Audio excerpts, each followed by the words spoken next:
Muy buenos días, que Dios les bendiga, qué gusto poder conectarnos esta mañana de nuevo para poder tomar nuestro tiempo de educación, de clases, acerca de la palabra del Señor. Gracias por acompañarnos, nos da mucho gusto que hagan el espacio y hagan el esfuerzo de poder estar conectados para dedicar este tiempo a conocer la profundidad de lo que Dios tiene en su palabra para nuestras vidas. Hoy es un día muy especial, es la segunda clase, de hecho, acerca de cómo conocer más profundamente la Biblia.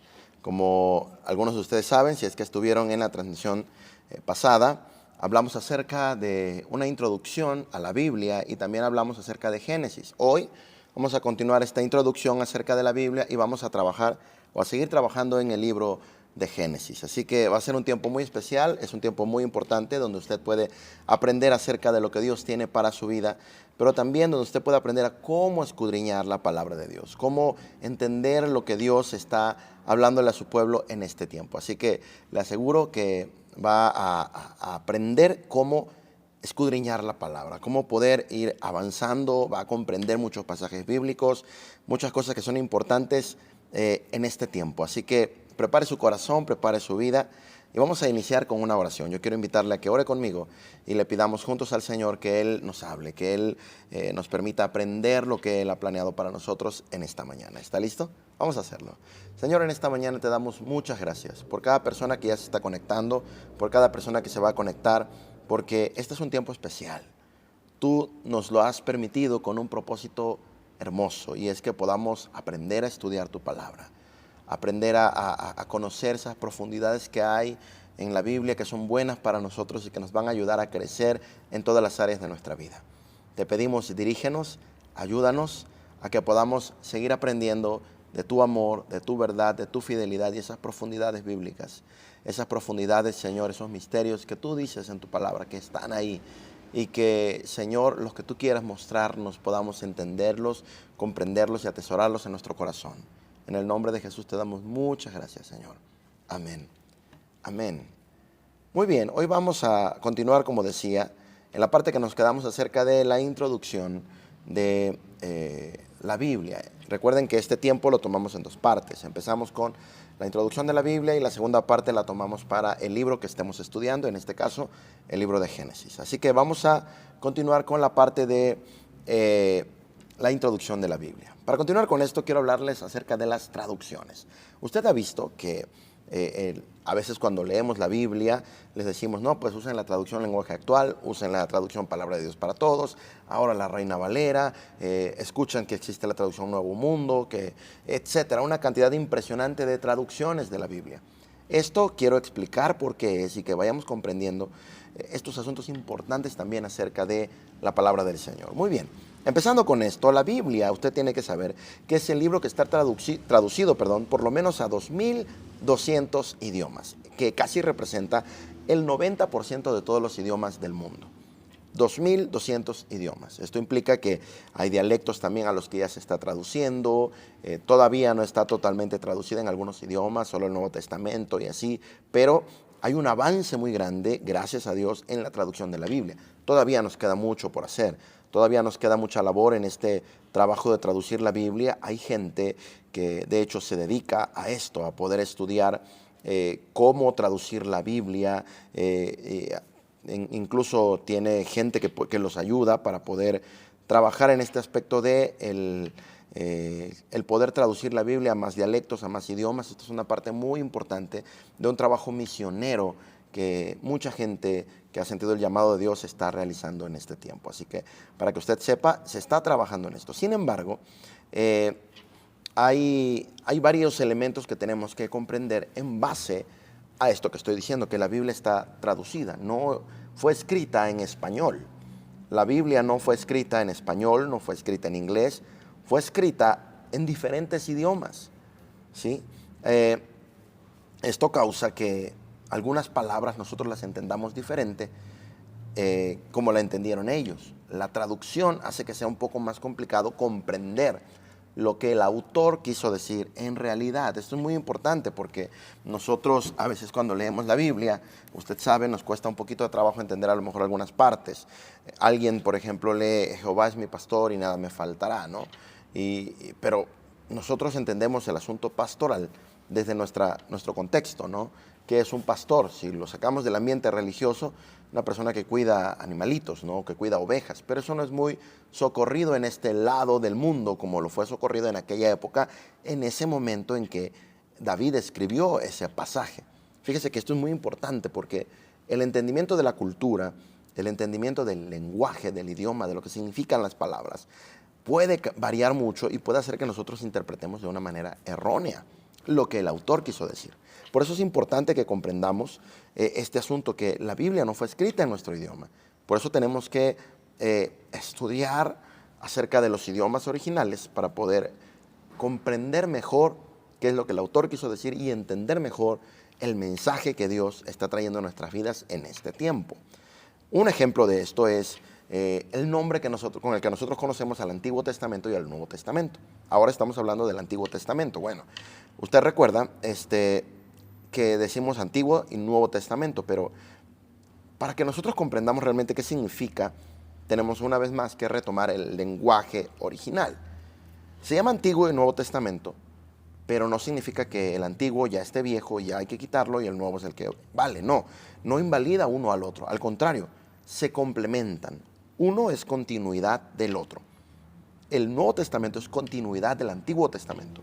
Y el Nuevo Testamento, como dijimos en la clase pasada, no lo podríamos entender a la perfección si no fuera por un entendimiento correcto del Antiguo Testamento. Todo está ligado porque es una sola palabra de Dios. Así que este asunto es muy importante que lo podamos comprender. Se trata de una sola historia de amor que salva. La historia de amor del Rey de Reyes y Señor de Señores, que decide amarnos, buscarnos, socorrernos, ayudarnos. Mire, vamos a explicar un poco mejor esto. En realidad, en hebreo, que es el idioma en el que se escribió esta parte, y como se le denominó a esta parte de la Biblia, no se decía testamento. En realidad la palabra que se usaba era berit. Berit significa pacto. Fíjese qué diferencia de pacto a testamento. Es muy distinto. Ahora le voy a explicar por qué. Berit era el término que se utilizaba, pero al pasar los años, muchos judíos dejaron de hablar hebreo. Se convirtió en una lengua muerta. Fueron conquistados, esto es cuestión de historia, que en su momento vamos a platicar, fueron conquistados por otros pueblos, entonces dejaron de hablar hebreo. Entonces, con las conquistas que tuvieron, el idioma que se volvió más universal para ellos fue el griego. Así que con el griego ellos tuvieron que traducir, hacer traducciones para poder seguir comprendiendo la palabra de Dios. Así que lo cambiaron a griego y usaron la palabra griega diateque, que significaba algo parecido. Sin embargo, con las conquistas y todo lo demás histórico que sucedió, una vez más el lenguaje empieza a ser diferente al que ellos utilizan. Así que para hacer más entendible el idioma de la Biblia y para que más personas pudieran entenderlo, lo cambian ahora, hacen otra traducción al latín. De hecho, una que se llama la Vulgata Latina. Si usted ha escuchado de esa, de hecho antes se leía mucho en la Iglesia Católica, de hecho, se traduce a la palabra testamentum, que tiene más que ver con diateque, la palabra griega anterior, pero no con la palabra hebrea berit, que era pacto. Así que se traduce como testamentum, pero testamentum, la traducción más fácil a nuestro idioma, es testamento. Sin embargo, de pacto a testamento hay un mundo de diferencia. Es decir, si quisiéramos usar una palabra más apegada al idioma original, diríamos antiguo pacto y nuevo pacto. Fíjese qué diferencia y cuántas implicaciones hay en esto. ¿Por qué? Fíjese bien. En el pacto hay una promesa y eso es lo que Dios quería decir. En el antiguo pacto Dios dio una promesa que en el nuevo pacto se cumple. Y hay parte de esa promesa que aún se va a terminar de cumplir cuando Jesús venga por su pueblo. Así que fíjese qué interesante es esto que estamos diciendo. Estamos diciendo que en realidad no es que es un viejo testamento donde hubo una promesa y ya la persona se murió, como a veces nos los explicaban, ¿no? La persona se murió y ahora vamos a heredar las promesas de Dios. No, en realidad es un pacto Es el pacto que Dios hace consigo mismo, ya más adelante voy a explicar también esto, para darnos una promesa de amor que se va a ir cumpliendo en el Nuevo Testamento y más adelante cuando Jesucristo venga por su pueblo. Es un pacto.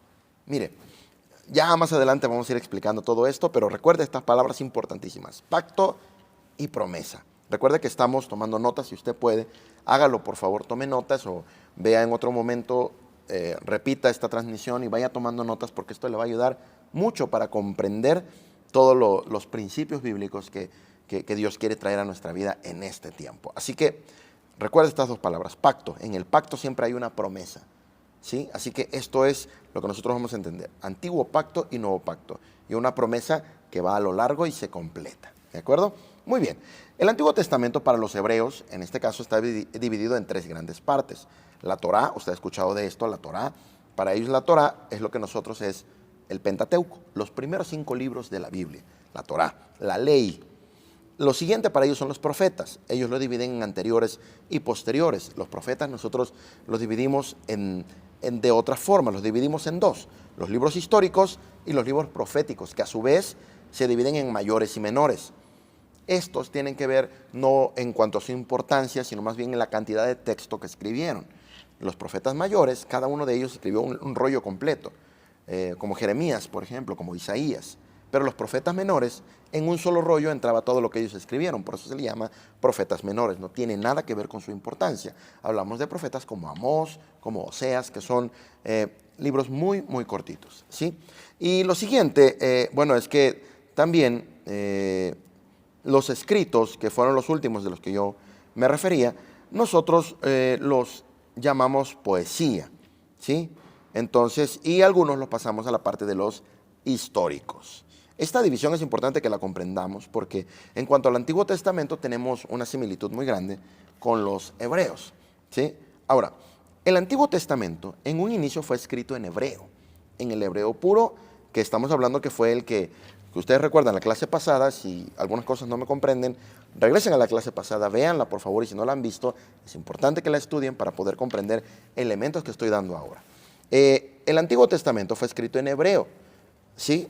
Por eso nos ubicamos en el tiempo del Sinaí. Usted recuerda que Moisés fue el primero que se cree que escribió la parte primera de la Biblia: Génesis, Éxodo, Levítico. Entonces, él escribe esta parte de la Biblia y la escribe estando en el Sinaí. Esto es muy importante. Se usaba una lengua hebrea. Era como una mezcolanza también de Egipto y lugares de alrededor. Hoy se le llama lengua cananí. Bueno, desde Génesis hasta Samuel, esos escritos fueron escritos en hebreo puro. Todavía se utilizaba ese lenguaje. Pero después de esto, hay sucesos históricos que les voy a platicar más adelante. Solo quiero darles un repaso breve para que usted pueda ir comprendiendo cómo es la diferencia de los idiomas en que se escribió. Hasta Samuel son escritos en hebreo puro, pero de ahí se empieza a dividir. Hay un suceso histórico donde el reino de Israel se divide en dos partes: el reino del norte y el reino del sur. Y aquí también hay una cantidad de cambios importantes en cuanto a la escritura. Es decir, no toda la Biblia se escribió en hebreo. Se escribió en cananí, en siriaco, los escritos originales. Esto implica que hay que estudiar un poco más a profundidad para comprender la cultura, lo que vivieron en esa época y, como decía, el lenguaje específico, qué es lo que quería decir cada autor. Hay gente que se dedica a esto. De hecho, los especialistas que se dedican a la parte de la traducción de la Biblia se les llama la baja crítica. Y se les dice baja crítica básicamente porque ellos se cree que están estudiando hacia abajo, enfocados en el escrito, ¿sí?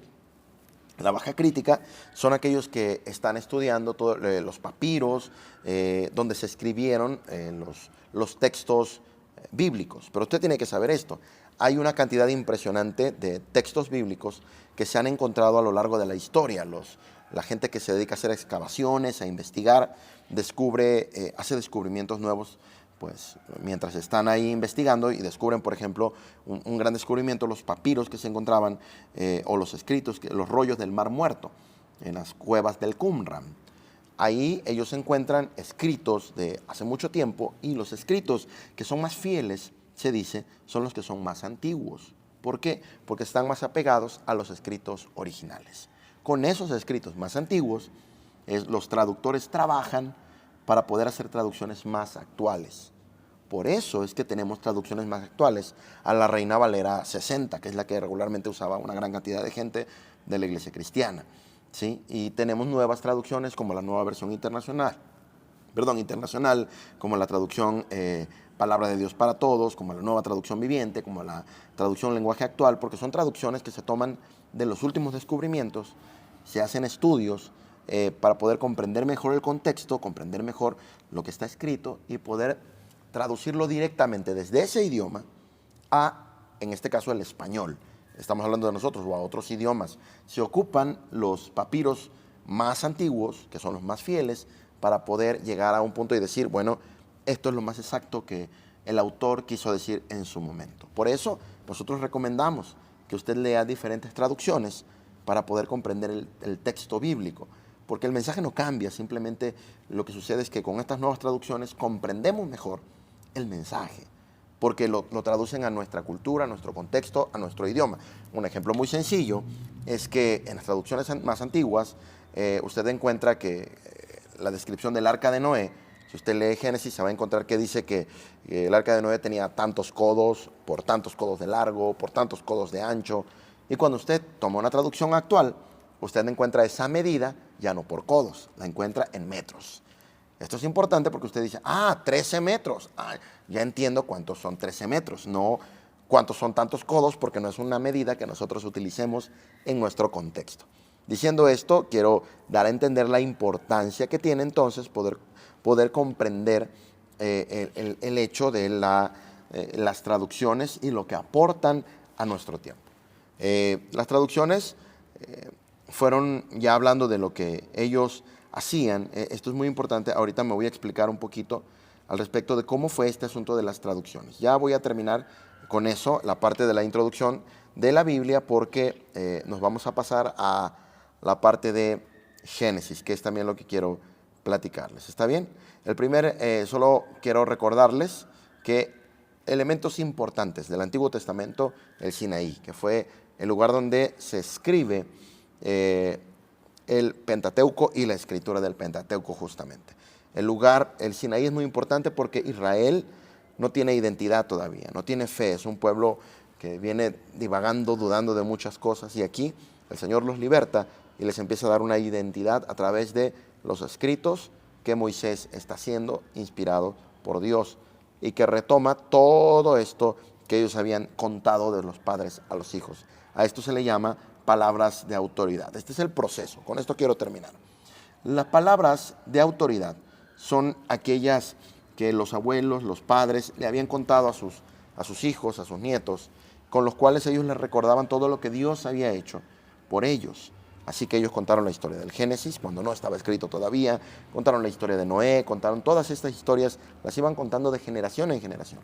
Pero en el tiempo del Sinaí, cuando ellos están ahí recibiendo de parte de Dios los 10 mandamientos, Moisés empieza a escribir y escribe los documentos de autoridad. Este es el segundo elemento importante.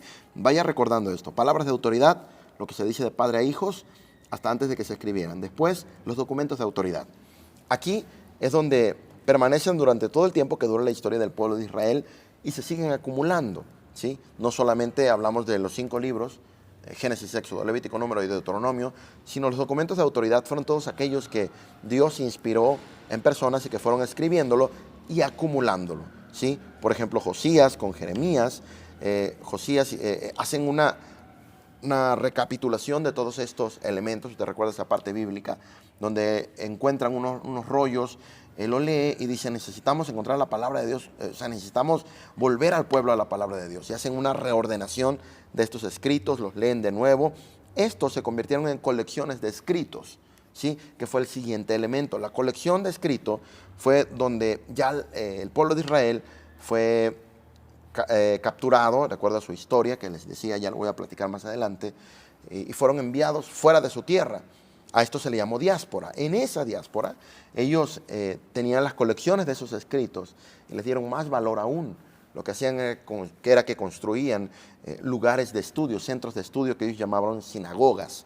En donde quiera que estaban tenían sus sinagogas, y el tesoro más importante de la sinagoga eran estas colecciones de escritos, con las que ellos llegaban a una persona la abría, lo leían y entre ellos mismos iban estudiándola y explicándola. De hecho, esto fue lo que hizo Jesús cuando llegó. Usted recuerda que Jesús dice en la Biblia que llegaba a las sinagogas. En uno de los pasajes bíblicos dice que leyó el escrito y empezó a explicar.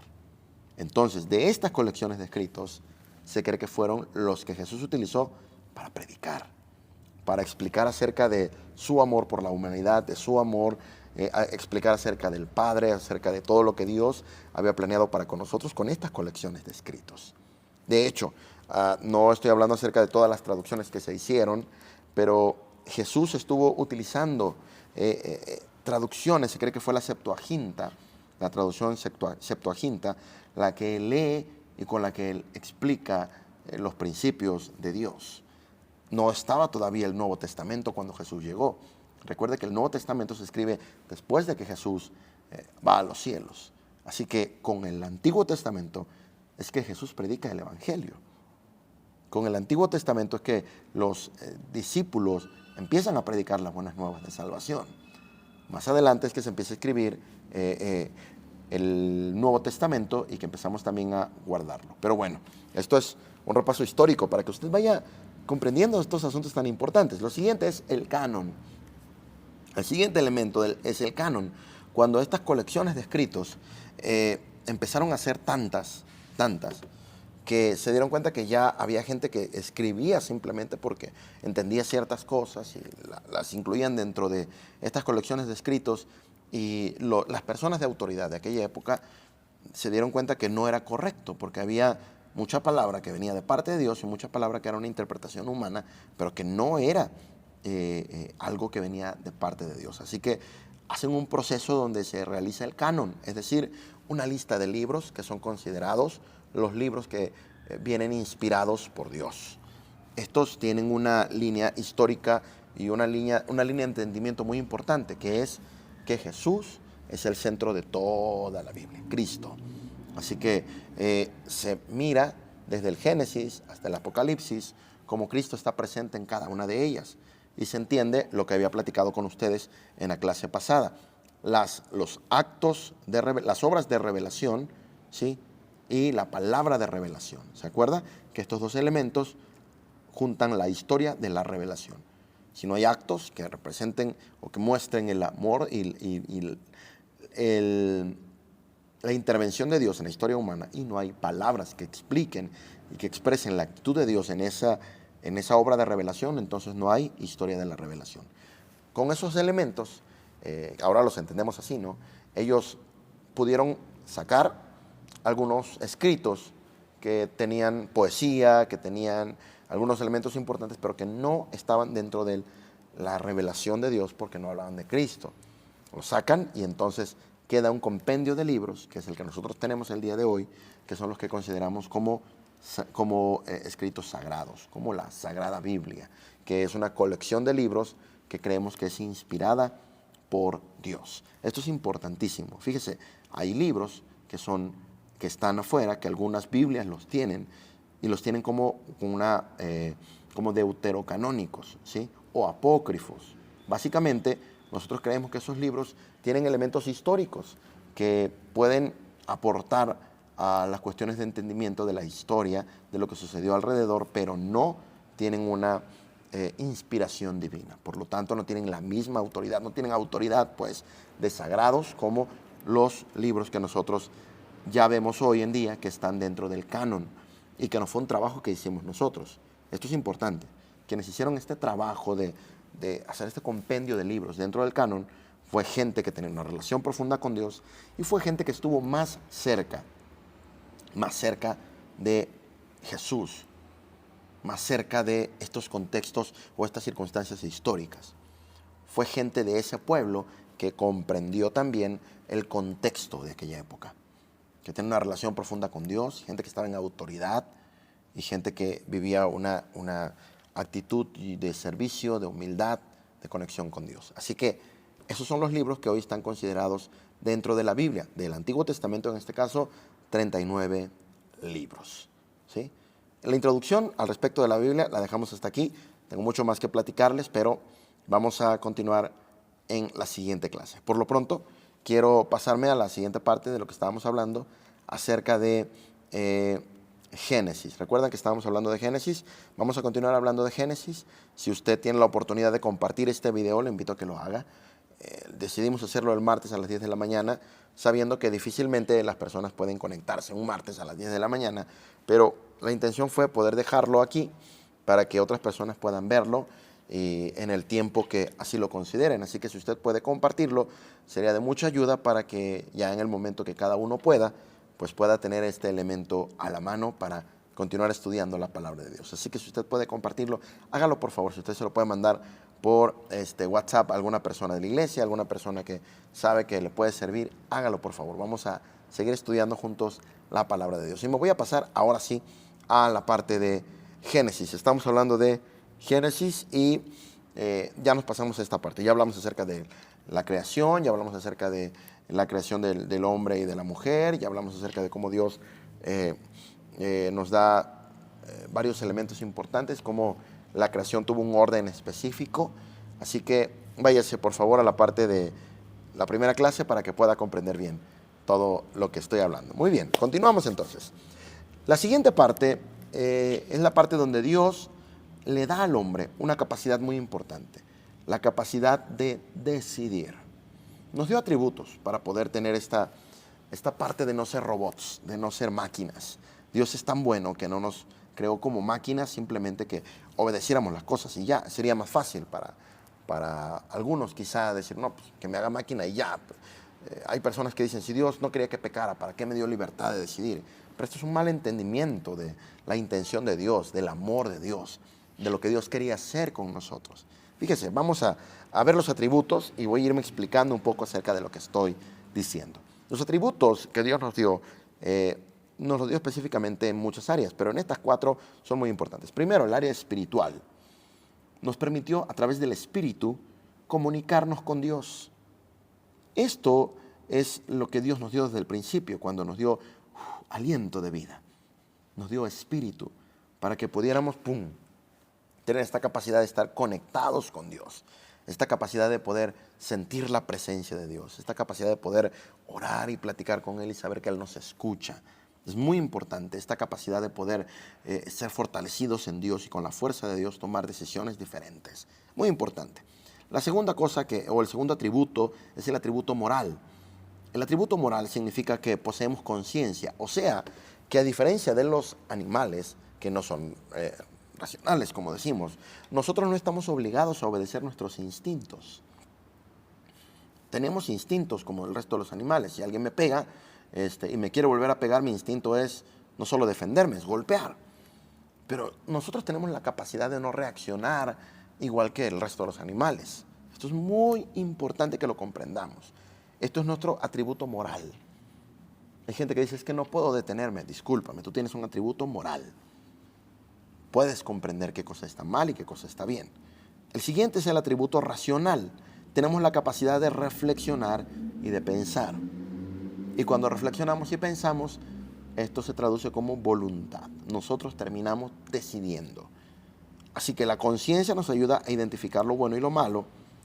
El área espiritual nos ayuda a conectarnos con Dios. Pero el área racional nos permite reflexionar, pensar y poder tomar decisiones. Esta es la voluntad. Fíjate qué importantes son cada uno de estos elementos que Dios nos dio para poder tomar decisiones. Y el último atributo es el atributo del dominio. Nos dio el dominio sobre el mundo. La potestad de decidir, la potestad de administrar el mundo donde estamos. Fíjate que todos estos 4 elementos se complementan, estos atributos, para la libertad de decisión. Para Dios fue tan importante que nosotros no fuéramos esclavos suyos. Escucha esto, para Dios es tan importante y fue tan importante que no fuéramos esclavos suyos, que nos dio estos atributos para que tomemos nuestras propias decisiones. Hablando con un buen amigo la semana pasada le decía, Dios quiere que pensemos, que antes de tomar una decisión podamos pensar qué es lo que más nos conviene en realidad, qué es lo más correcto en realidad, qué es lo que va a honrar a Dios y a través de eso también va a bendecir nuestras vidas. ¿Qué es? Por eso nos regaló estos 4 atributos tan importantes. Y esta es la explicación de por qué Dios dejó el árbol del bien y del mal. No lo dejó como una tentación para que nos sintamos atraídos por esas cosas y pequemos. No es ese el pensamiento y la intención de Dios. Hay algo más profundo. Dios permitió el árbol del bien y el mal para que el hombre pudiera ejercer su voluntad. Este fue el propósito. Para que el hombre pueda tomar la decisión entre lo bueno y lo malo, tiene que tener la capacidad de ejercer su voluntad. Tiene que tener la capacidad de decidir entre dos cosas, esta taza o no tomar nada. Bueno, ya eso es una decisión. Pero si yo solo tengo un camino, no tengo opciones. Entonces, Dios deja el árbol del bien y del mal para poder completar la perfección de la obra que Él hizo. Sí, la obra tenía que ser perfecta en ese punto donde el hombre podía ejercer su voluntad, donde el hombre no iba a ser esclavo de Dios, sino el hombre, estoy hablando en sentido genérico, hombre o mujer, donde el ser humano pues podía tener la libertad de decidir qué era lo que quería y qué era lo que más le convenía. Dios no quiso obligarnos, Dios quiso decirnos, aquí están las consecuencias de cada cosa que tú decidas, pero tú eres el que decides, yo te voy a dar libertad. Y vaya que esto es importante, porque cuando no entendemos este concepto de libertad, tomamos malas decisiones pensando que estamos siendo libres y en realidad lo que estamos haciendo es que estamos convirtiendo la libertad en libertinaje, en una extensión de la libertad que en realidad se viene a convertir en un proceso problemático para nuestras vidas. Y Dios no quiso dejarnos un proceso problemático. Dios lo que quiso dejarnos es un mundo mejor, una vida de crecimiento, una vida de avance, una vida de plenitud. Pero para eso está este lado, el lado de lo correcto, el lado de lo bueno, el lado de lo que Él nos recomendó y quiso darnos a nosotros. Así que el hombre no puede decir que ama a Dios si no tiene la oportunidad de no amarlo. No podemos decir que somos fieles a Dios si no tenemos la oportunidad de ser infieles. Así que en esta historia de Génesis, mire cuánta importancia y profundidad hay. Dios no crea al hombre como un juguete ni para que no se sienta solo. Dios lo hace porque es un ser que se relaciona, porque el atributo fundamental de Dios es el amor. La Biblia dice que Dios es amor. Y Dios no puede decir que ama si no expresa ese amor. Así que Dios crea al hombre para expresar su amor. Aquí está el asunto. ¿Por qué Dios creó al ser humano? Para expresar su amor. No lo creó como un esclavo, como un muñeco, como alguien con quien estar, no porque se sintiera solo, sino porque Dios es amor. Y la manera de expresar ese amor tenía que ser vaciándolo sobre su creación. Y quiso hacerlo sobre nosotros. Esto es impresionante. Dios ama porque tiene una creación en la que se proyecta y muestra su amor. El recipiente se convierte, el hombre se convierte en el recipiente del amor de Dios. Dios vacía su amor sobre nosotros y entonces este ser humano puede expresar el amor de Dios en el resto de la creación y de la humanidad. Ese es el modelo de Dios. Eso es lo que Dios más adelante le dice a Abraham: en ti serán benditas todas las naciones de la tierra, porque yo te bendigo a ti y a través de la bendición que tú tienes, tú vas a poder bendecir a los demás. Ese es el propósito de Dios, esa es la dinámica de Dios. Y por eso Dios nos planta al ser humano en el Edén. Edén significa lugar de placer, el mejor lugar donde poder estar, ¿sí? Un lugar donde el hombre está relacionándose con Dios, donde tiene un trabajo, donde tiene un complemento con quien relacionarse. Eva con el hombre, Adán con la mujer. Ambos se relacionan, ambos tienen un trabajo, ambos pueden desarrollarse. Y esto es muy importante porque el aspecto relacional, los teólogos lo ejemplifican de esta manera, con un triángulo. Imagínense que aquí hay un triángulo, como el triángulo de la lámpara. Entonces, mientras yo más me acerco a Dios y otro ser humano se acerca a Dios, nos acercamos más entre nosotros también. Mientras más me acerco a Dios, más me acerco a mi semejante. Mientras más me alejo de Dios, más me alejo de mis semejantes. Efectivamente, esta es la realidad. Cuando el ser humano se aleja de Dios, sucede también eso, y ahora vamos a explicarlo. Fíjese bien. Primero está el mundo perfecto, la creación perfecta que Dios hace. Una creación equilibrada, un hombre perfecto, un lugar perfecto. Pero en el capítulo 3 lo perfecto comenzó a ser imperfecto, a través de algo que teológicamente se llama la caída. La caída es ese momento donde aparece la tentación y donde el ser humano cede ante ella. El enemigo pone a Dios como un ser demasiado severo y busca crear una imagen distinta de Dios. Así que le dice a Eva: Dios es malo. le siembra la duda a Eva a través de la incredulidad, y Eva permite que los pensamientos, fíjese bien, le ganen y empieza a dudar. Eso se da en los pensamientos. Y por último, se pone a Dios como un ser egoísta. Ellos dicen, ¿por qué Dios no compartió con nosotros esto? Entonces empieza ese problema principal del ser humano, que es un problema que sucede hasta hoy. El ser humano quiere ser Dios.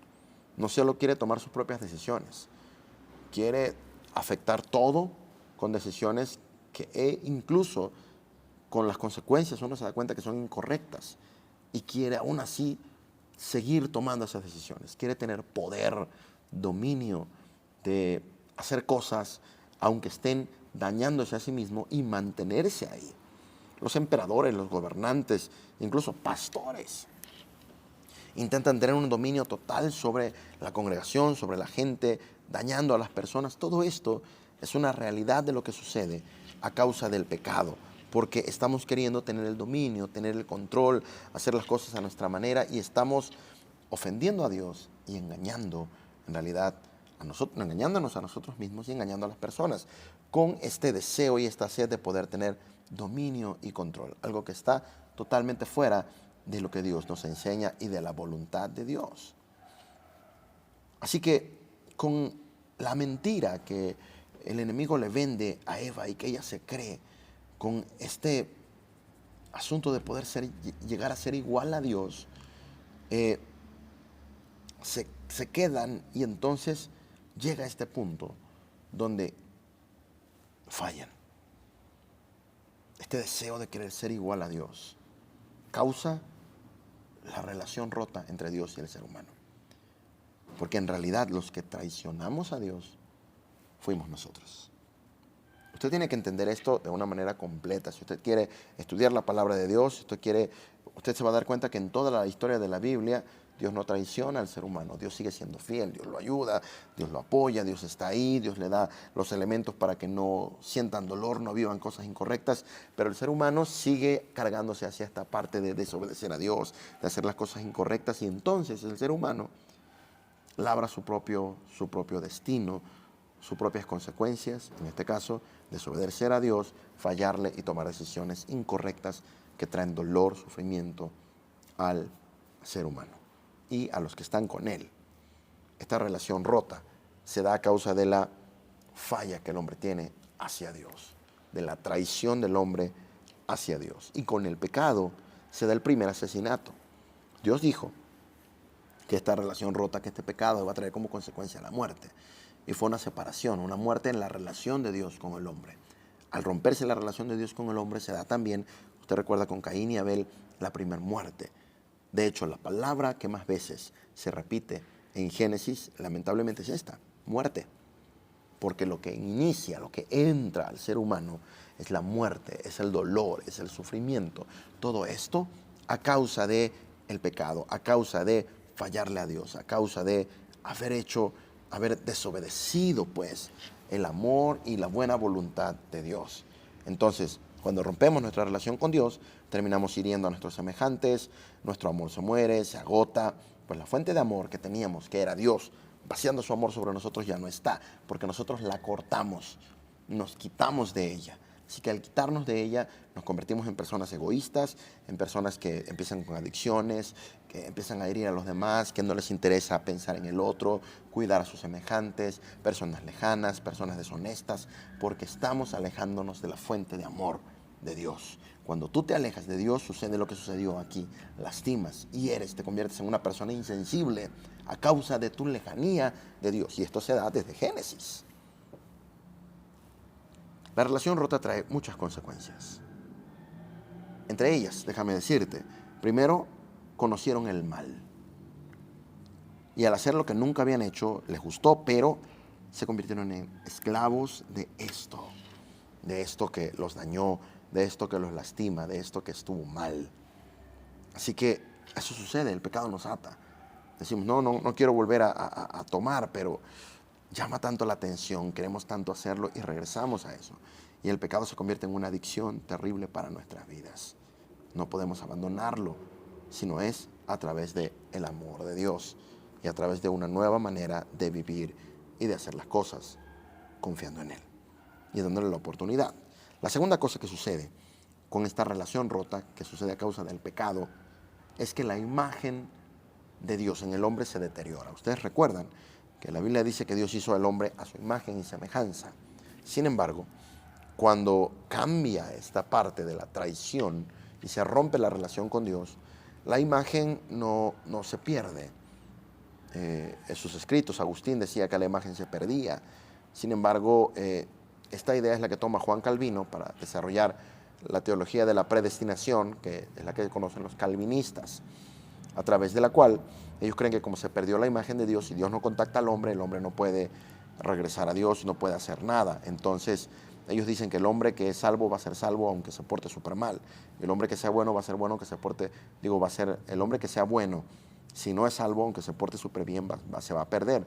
Pero esto rompería lo que estamos diciendo, que combina con toda la Biblia, que es la línea de la libertad de decidir.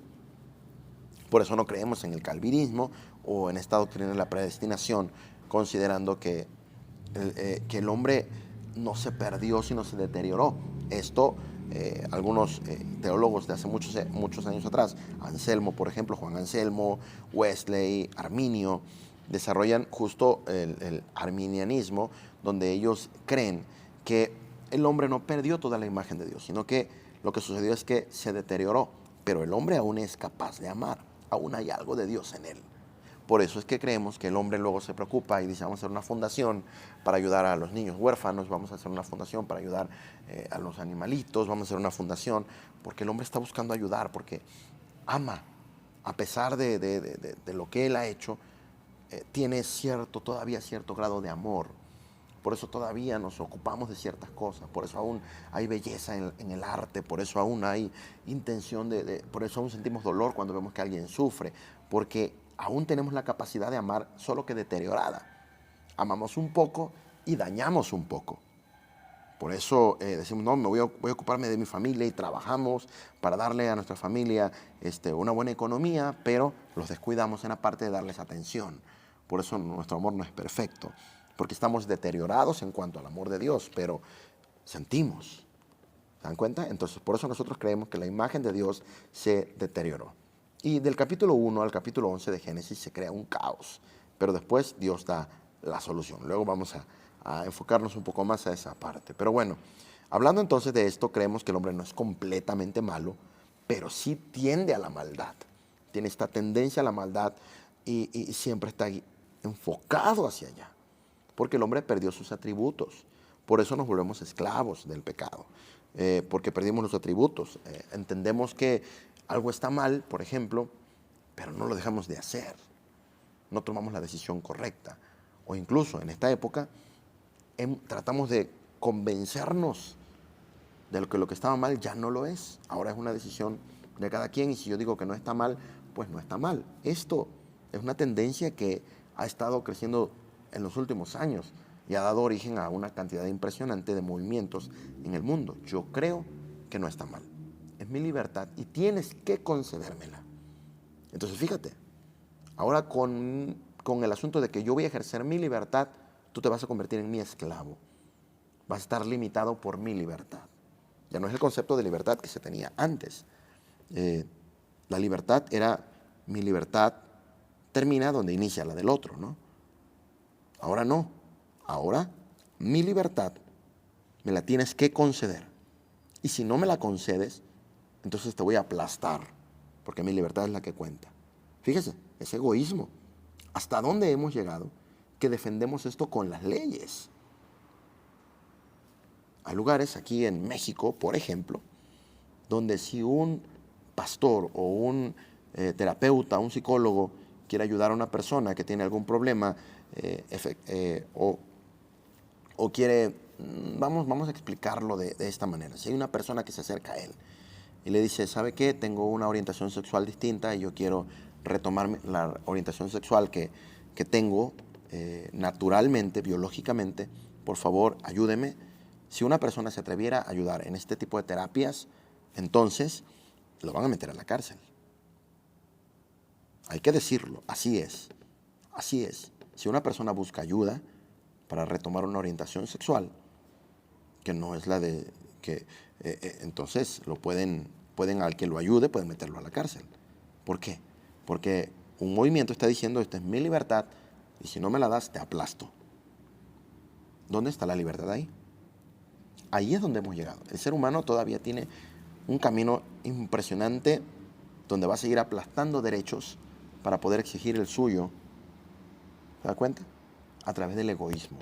Ya no pensamos en el otro, pensamos en mí, en lo que me conviene, en lo que quiero o en lo que creo que me conviene. Aunque no sea así, simplemente es mi decisión y así lo quiero hacer. Así que, ¿qué sucede? El hombre pierde sus atributos al alejarse de Dios por causa del pecado, de esta decisión de romper su relación con Dios. El hombre pierde su comunión con Dios al pecar también. De la ventaja que tenía de estar conectado con Dios, la pierde absolutamente. ¿Por qué? Porque Él decidió dejarla. No Dios nos dejó, Él. Ahora, el pecado trae una consecuencia. Se dice que Dios castiga el pecado del hombre, no al hombre, al pecado, a esa decisión incorrecta. No porque Dios quiera dañar al ser humano, sino porque es el resultado de su decisión, son las consecuencias. Así que cuando Dios le dice al hombre que el día que coman del fruto prohibido iban a morir, se refería a este asunto. Habrá consecuencias. Cuídense porque las consecuencias son duras. Así que cuando Dios juzga a Adán y Eva, las consecuencias de Dios no son terribles para matar al ser humano. De esto compartí el domingo en la reunión de las 6 de la tarde. Hablaba acerca de que las consecuencias son un acto de amor de Dios. Las consecuencias son esa manera de Dios de mostrarnos que no estamos haciendo las cosas en el orden correcto, que estamos desorientados y que nos encaminamos a algo todavía peor. Así que las consecuencias nos muestran que estamos en una forma incorrecta y nos permiten retomar, nos permiten tomar decisiones correctas, nos permiten replantear nuestra vida. Esto es lo que sucede. Dios aplica su gracia cuando juzga a Adán y Eva y nos lo destruye. Les da consecuencias, pero les da la oportunidad de cambiar su manera de vivir. Sin embargo, el hombre, como resultado del pecado, número uno, pasa vergüenza. Porque no estaba haciendo las cosas bien y es avergonzado. Número dos, siente culpa. Es ese dolor tan profundo que hay en el corazón por haber hecho las cosas incorrectas. Número tres, miente, niega el pecado. Dice, no, no, no, hasta que no te descubran. ¿Has escuchado esto? Niégalo hasta que nadie te pruebe lo contrario. Eso es el pecado. Miente, miente, miente, miente hasta que se te compruebe. Y por último, con tal de no aceptar y no hacerse responsable de las cosas que él mismo buscó, transfiere la culpa. Le echa la culpa a Adán, le echa la culpa a Eva, Eva le echa la culpa a la serpiente, y así, el pecado así es. Cuando te descubren haciendo algo incorrecto, ¿a quién le echo la culpa? ¿A quién digo? ¿Te das cuenta? Por eso hoy en día la sociedad le echa la culpa a Dios, le echa la culpa a la sociedad misma, le echa la culpa a sus padres, le echa la culpa al contexto donde vivió, a las circunstancias que vivió, para decir, por eso estoy así, por eso vivo de esta manera, porque todo lo que está a mi alrededor me afectó. Yo soy una víctima, soy el que sufre. Eso es lo que hace el ser humano cuando está en pecado. Se victimiza para no tomar las riendas de su vida y decir, me equivoqué y voy a trabajar en cambiar. Me equivoqué y sé que no soy suficiente y necesito a Dios. El ser humano busca esto todo el tiempo. Por eso, como dijimos, el ser humano, Génesis es el libro de los orígenes. Aquí usted va a entender toda la dinámica humana, toda la intención humana de escapar de Dios, de lo correcto, de lo santo, de lo puro y de vivir como quiere. Aquí está la explicación. Por eso me estoy tomando tanto tiempo en esta parte de Génesis para que podamos comprender el origen. Ese libro, Génesis, de los orígenes. Dios pudo haber destruido al hombre y hacer una pareja más perfecta. Pudo haber hecho otra creación, no se le complicaba en lo absoluto. Pero Dios proyecta su amor y su amor está combinado con la justicia. La justicia de Dios siempre estará llena de amor. Juzgó con amor, no destruyó al hombre. Le dio la oportunidad porque Dios decidió amarlo. Sin embargo, le permite las consecuencias.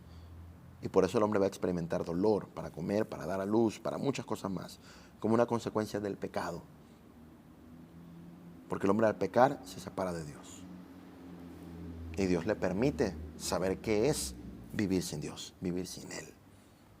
El hombre fue creado por Dios y para relacionarse con Dios.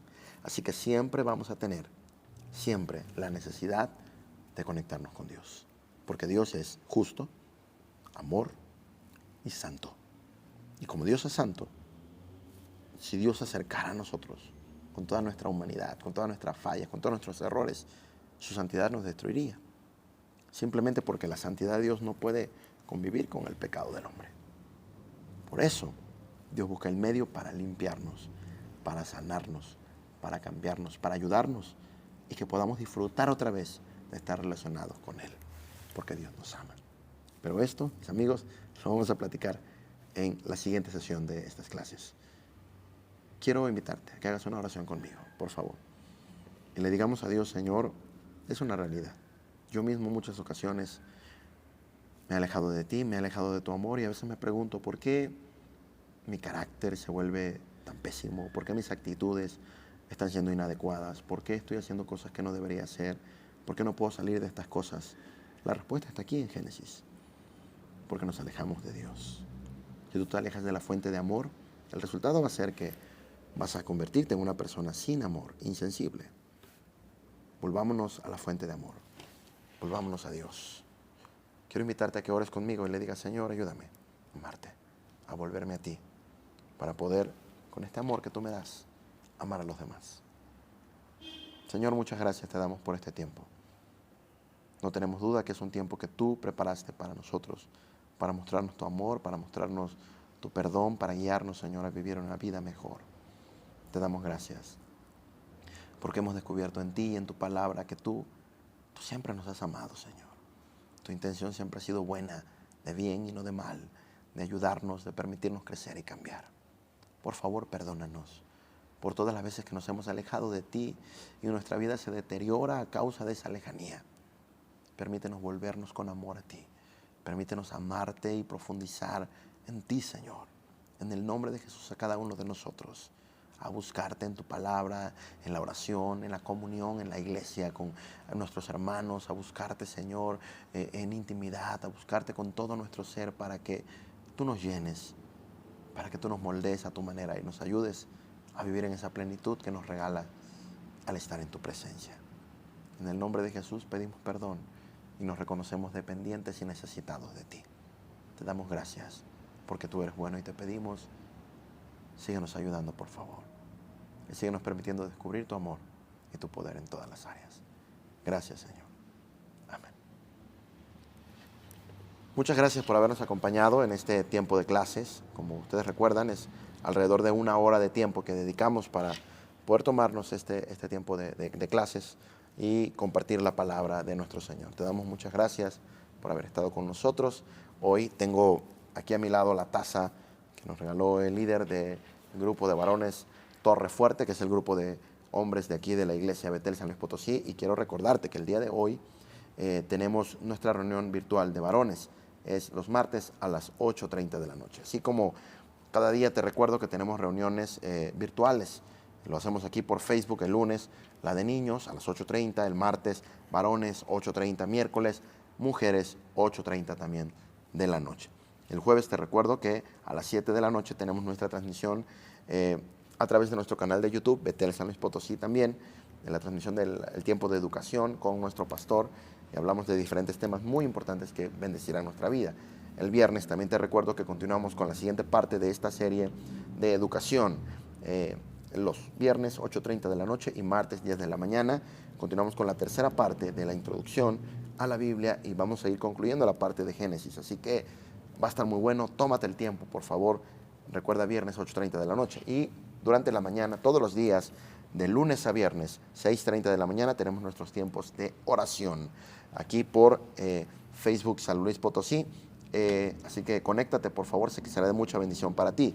Te recuerdo que el sábado tenemos nuestras reuniones presenciales ya de adolescentes y de jóvenes. Los B-Teens, adolescentes de hasta 10 años, pueden ser hasta 14 años, tenemos esa reunión a las 4 de la tarde aquí en Betel, San Luis Potosí, y es presencial.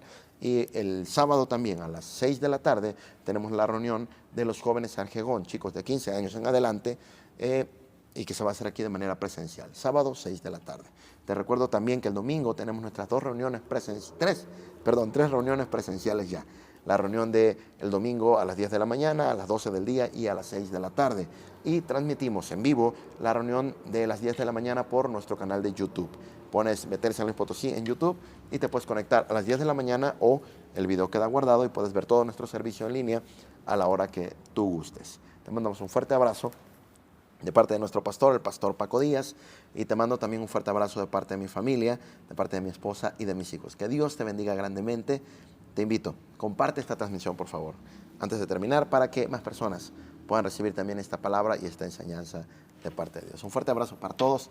Muchas gracias por estar conectados. Hasta pronto.